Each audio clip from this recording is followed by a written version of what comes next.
İşler şu ağızdan çıkan Murat'la olaydı. Cihan zalimlere densizlere olur. Ancak vekaleriyle dönünce bunun bedeli çok acı ödetir. Bilesin sen Can Avcı. O vakit Cihan'la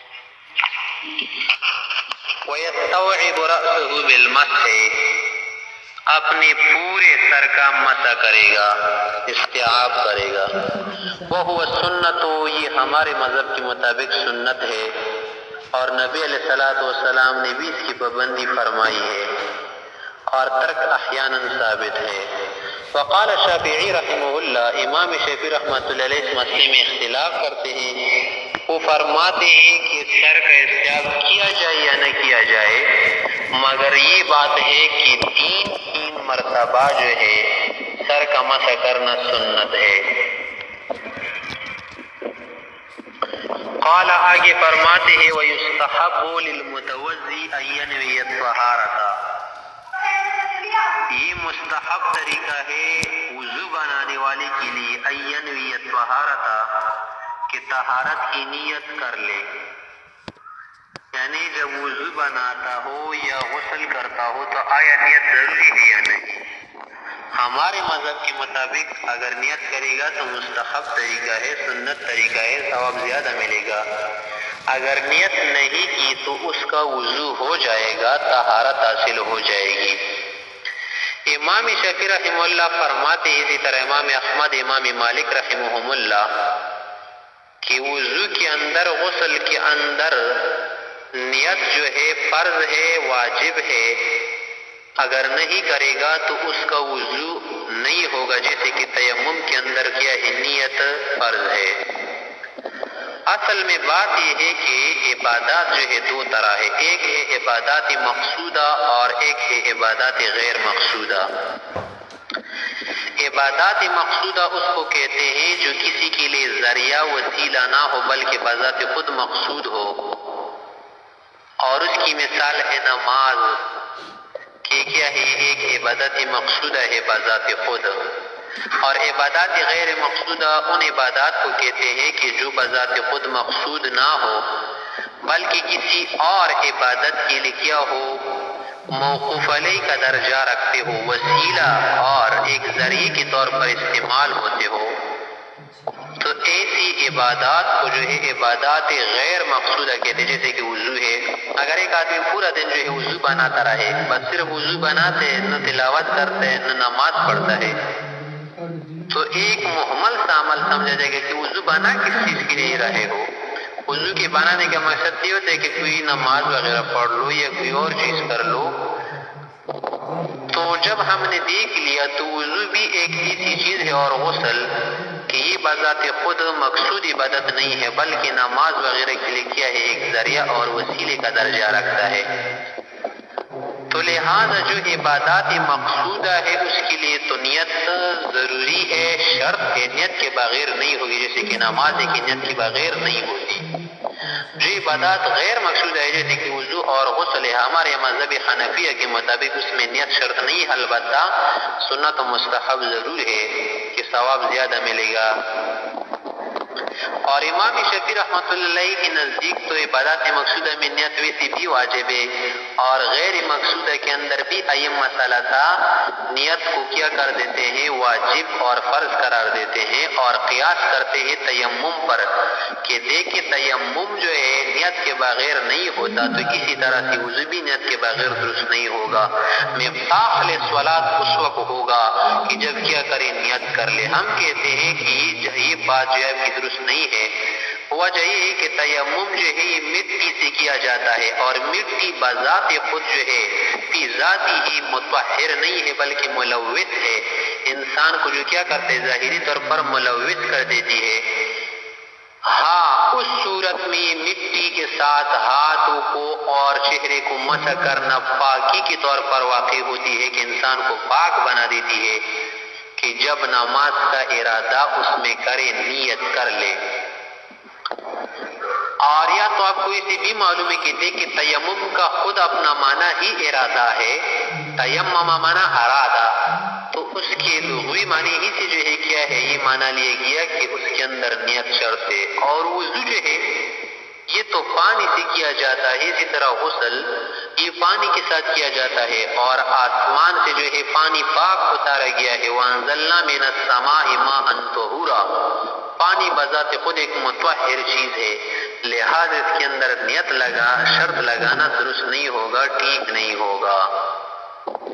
تو یہی مسئلہ ہے. فرما رہے کہ وہ یستحب ہو، مستحب طریقہ ہے، سنت طریقہ ہے للمتوضی اینوی الطہارت کہ ہمارے نزدیک کیا کرے نیت کرے طہارت میں. فالنیت فی الوضوء سنت عندنا، ہمارے مذہب کے مطابق سنت طریقہ ہے. وعند الشافعی رحمہ اللہ ومالک واحمد فرض ہے.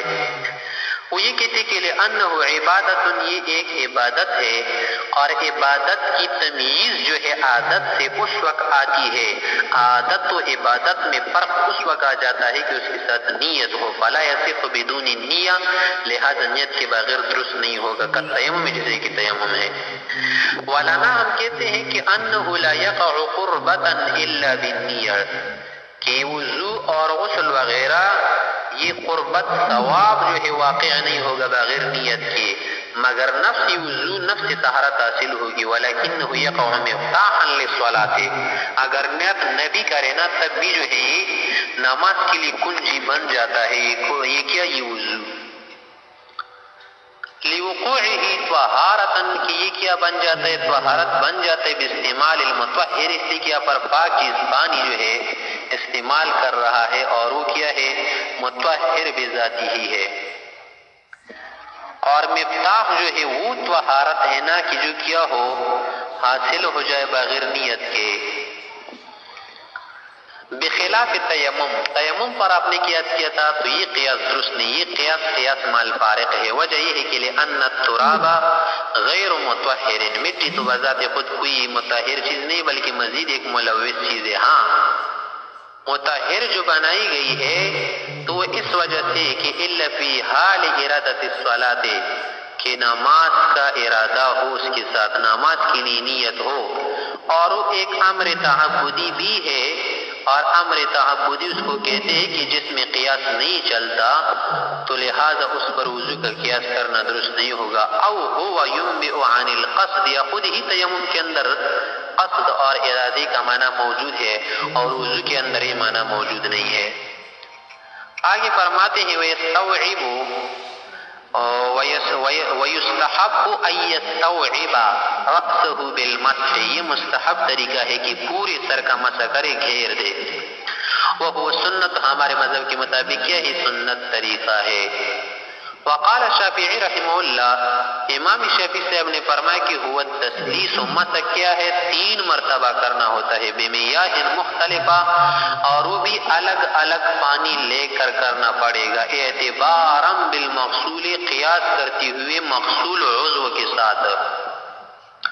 یعنی امام شافعی نے ممسوح کو قیاس کیا کس پر، مغسول پر.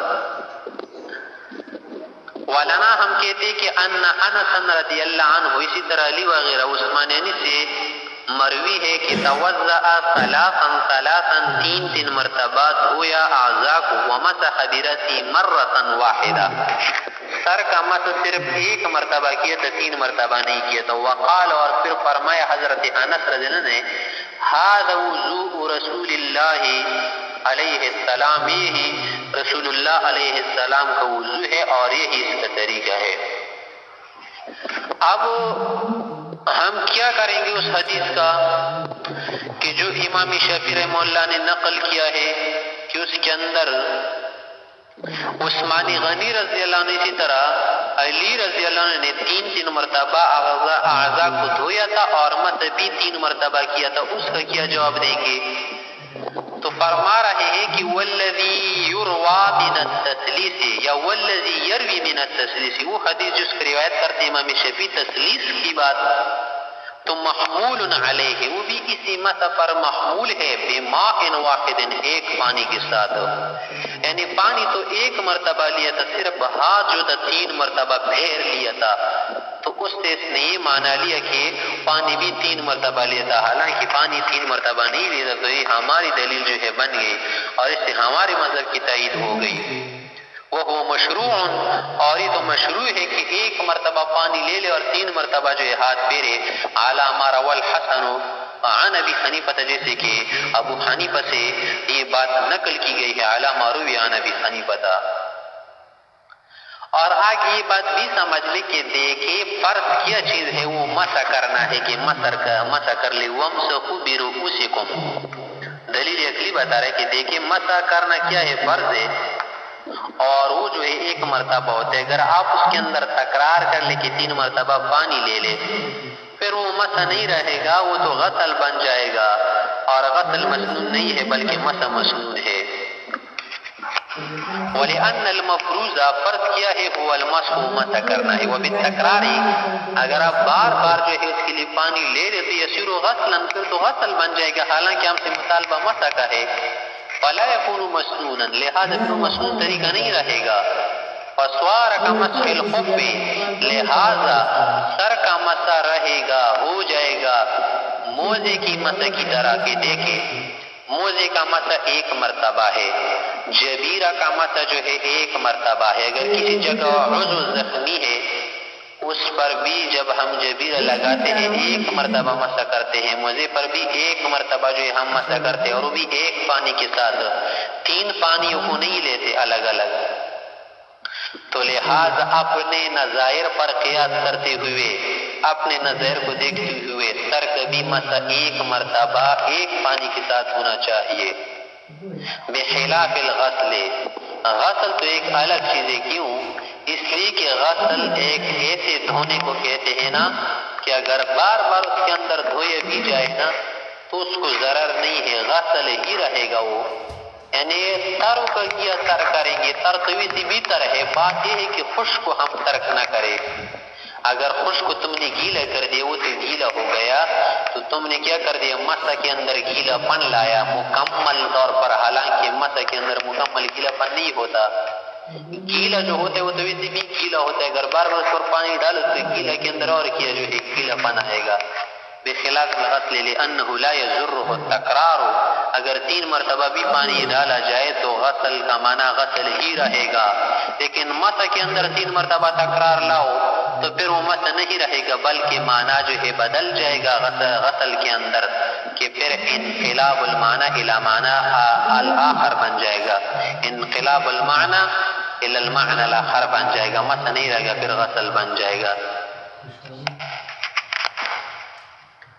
آگے فرماتے ہیں وَيُرَتِّبَ الْوُضُوءَ وَيُسْتَحَبُّ أَن يُرَتِّبَ الْوُضُوءَ، کہ وضو ترتیب کے ساتھ جو ہے کیا کرے، بنائے. پہلے ہاتھوں کو، پھر چہرے کو، پھر کوہنیوں کو، پھر پاؤں کو، سر کے مسح کو، پھر پاؤں کو ترتیب کے ساتھ.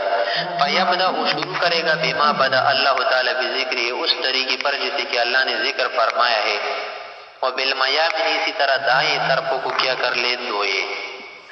اب آگے فرماتے کہ یہ ترتیب جو ہے وضو کے اندر واجب ہے یا نہیں.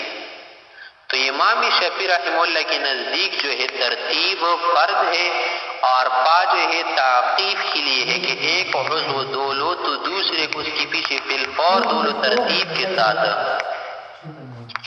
لہذا جب اس نے ارادہ کیا نماز کے پڑھنے کا تو پہلے جو ہے کیا کرے گا، چہرہ دھوئے گا. اسی لیے کہ تعقیب یہاں پر ہو گئی ہے کس کی، چہرے کی. پھر اس کے بعد عطف کیے گئے ہیں دوسرے اعضاء کو.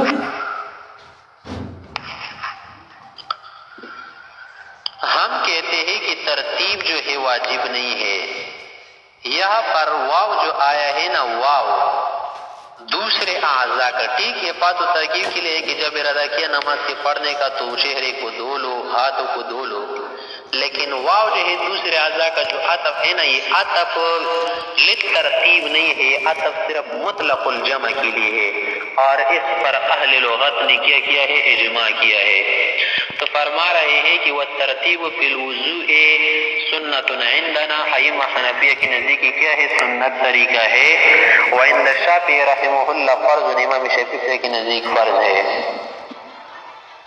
لقوله تعالی استدلال کرتے کہ فاغسلوا وجوہکم الآیہ والفاء للتعقیب، اور کہتے ہیں کہ فا بھی کیا ہے تعقیب کے لیے ہے، اور تعقیب کے اندر معنی جو ہے ترتیب کے ساتھ بھی پایا جا رہا ہے، لہذا ترتیب کے ساتھ جو ہے تمام اعضاء کو کیا کرے گا؟ دھوئے گا۔ اگر کیا کرے گا ترتیب کے ساتھ نہیں دھوئے گا نا تو خلاف الاجماع المرکب بھی لازم آئے گا، اس کے علاوہ اور بھی جو ہے بہت ساری باتیں جو ہے کیا ہو جائے گی؟ لازم آئے گی۔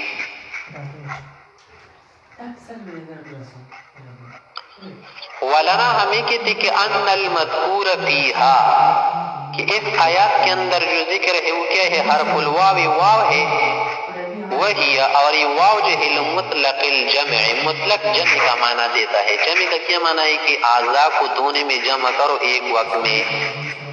اگر کسی نے پہلے پاؤں کو دھو لیا نا اور پھر چہرے کو دھو لیا تو ہمارے مذہب کے مطابق اس کو وضو ہو جائے گا، اگرچہ خلاف سنت ہوگا۔ امام شافعی سے کے نزدیک یہ وضو ہوگا ہی نہیں۔ اور ہم کہتے ہیں کہ مطلق جمع کے لیے واو ہے، اور یہ ایسی بات نہیں کہ کوئی جو ہے کمزور سی بات ہو، بلکہ بے اجماع اہل اللغت ہے، کہ اہل لغت کا کیا ہے؟ اس پر اجماع ہے کہ یہ واو کیا ہے؟ مطلق جمع کے لیے آتا ہے۔ اگر کوئی دعویٰ کرے کہ مصنف سے، اگر کوئی کہا کہ تم نے دعویٰ کیا مصنف سے کہ قول کے مطابق کہ اجماع ہے اہل لغت کا، حالانکہ بعض جو کہتے کہ واو جو ترتیب کے لیے بھی استعمال ہوتا ہے، بعض کہتے کہ یہ قران کا پیدا بھی دیتا ہے، مگر ہم کہتے کہ ابو علی فارسی رحمہ اللہ نے یہ بات ذکر کی ہے کہ نحات حضرات نے اس پر اجماع کیا ہے کہ واو مطلق جمع کے لیے آتا ہے، اور یہ بات جو ہے امام سیبوی رحمۃ اللہ علیہ جو کیا ہے امام النحو ہے، 17 جگہ پر یہ بات ذکر کی ہے کہ مطلق جمع کے لیے جو ہے واو آتا ہے، اور مصنف رحمہ اللہ نے بھی سیبوی کی بات پر اعتماد کرتے ہوئے یہ بات نقل کی۔ اور بعض لوگوں کا اختلاف کرنا تو یہ اجماع کے لیے کیا ہے؟ مضر نہیں ہے، لہذا واو جو ہے مطلق جمع کے لیے ہوگا۔ فتقتضی، لہذا یہ تقاضا صرف کرتا ہے کہ اعقاب غسل جملۃ الاعضاء، کہ دوسرے جو اعضاء ہیں نا وہ پے در پے ایک دوسرے کے پیچھے جو ہے دھوئے جائے۔ آگے کہتے ہیں والبدایت،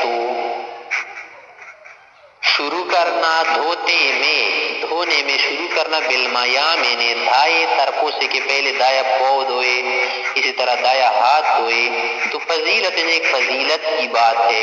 لقولہ علیہ السلام، نبی صلی اللہ علیہ وسلم نے فرمایا ان اللہ یحب التیامن، کہ اللہ دائیں ہونے کو پسند کرتا ہے، کہ دایا جو ہے شروع کیا جائے ہر کام میں، فی کل شیء حتی التنعل، یہاں تک کہ اگر کوئی چپل جوتا پہن رہا ہو تو بھی پہلے دائیں کو پہن لے، والترجل، اسی طرح اگر داڑھی وغیرہ سر کو کنگھی کرتا ہو تو دائیں طرف سے کرے۔ یہ تو سنن و مستحبات کی بات تھی۔ آگے مصنف رحمت اللہ علیہ نواقض الوضو کو ذکر کرتے ہیں۔ پہلے تو چیز کو بنایا جاتا ہے پھر توڑ دیا جاتا ہے، تو مصنف نے پہلے بنانے والی چیزیں بتائی کہ وضو اس چیز سے وجود میں آتا ہے، بنایا جاتا ہے، اور اب جو ہے نواقض الوضو کو بیان کرتے ہیں تو فرمایا کہ فصل فی نواقض الوضو ہے، یہ فصل ہے ان چیزوں کے بارے میں جو وضو کو توڑ دیتی ہے۔ فرمایا المعانی الناقضۃ للوضو ہے، وہ اسباب اور علل اور وہ معانی جو وضو کو توڑ دینے والے ہیں بہت سارے ہیں، مگر ان میں سے ہے کل ما یخرج من السبیلین، ہر وہ چیز جو دو راستوں سے نکل جائے، آگے پیچھے سے، یعنی بول و برا کی صورت میں۔ اور دلیل اس کی ہی لقولی تعالی، اللہ نے فرمایا او جاء احد منکم من الغائط، اگر تم میں سے کوئی آ جائے نشیب کی جگہ سے، تو ظاہر سی بات ہے کہ جب کوئی نشیب کی جگہ میں جائے گا تو وہاں جو ہے یا تو اپنی حاجت پوری کرے گا، اگر حاجت پوری نہ ہو جائے خواہ اس کو چھوٹا پیشاب تو آ جائے گا، ریح تو نکل جائے گی، ایسا ہو نہیں سکے کہ وہ حاجت کچھ بھی نہ ہو۔ تو تو لہذا جب وہاں سے واپس آئے گا تو اس نے اپنی حاجت پوری کی ہوگی، اور جب اپنی حاجت پوری کر لے تو اس کا وضو ٹوٹ جائے گا۔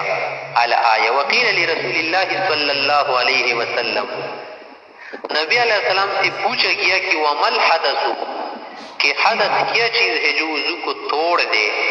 قال، فرمایا کہ ما یخرج من السبیلین، دونوں راستوں میں سے کسی بھی راستے سے کوئی بھی چیز نکل جائے تو کیا ہے؟ ناقض وضو ہے۔ وَكَلِمَةُ ما یخرج کے اندر ما والا جو کلمہ ہے نا، عامۃ، یہ عام ہے، فَتَتَنَاوَلُ الْمُعْتَادَ وَغَيْرُهُ، یہ شامل ہے ہر اس چیز کو کہ وہ معتاد ہو یا غیر معتاد ہو۔ معتاد مثلا معتاد کیا ہے؟ دونوں راستوں سے پیشاب اور بہانا، اور محل بھی معتاد ہے تو جو بھی چیز نکلے گی وضو ٹوٹ جائے گی۔ یا معتاد نہ ہو، مثلا دونوں محل میں سے اگر کسی محل سے خون نکل جائے یا کوئی اور چیز نکل جائے تو اس سے بھی کیا ہے؟ وضو ٹوٹ جاتا ہے، چاہے معتاد ہو خارج یا معتاد نہ ہو، دونوں صورتوں میں جو ہے کیا ہے؟ وضو اس سے ٹوٹ جائے گا۔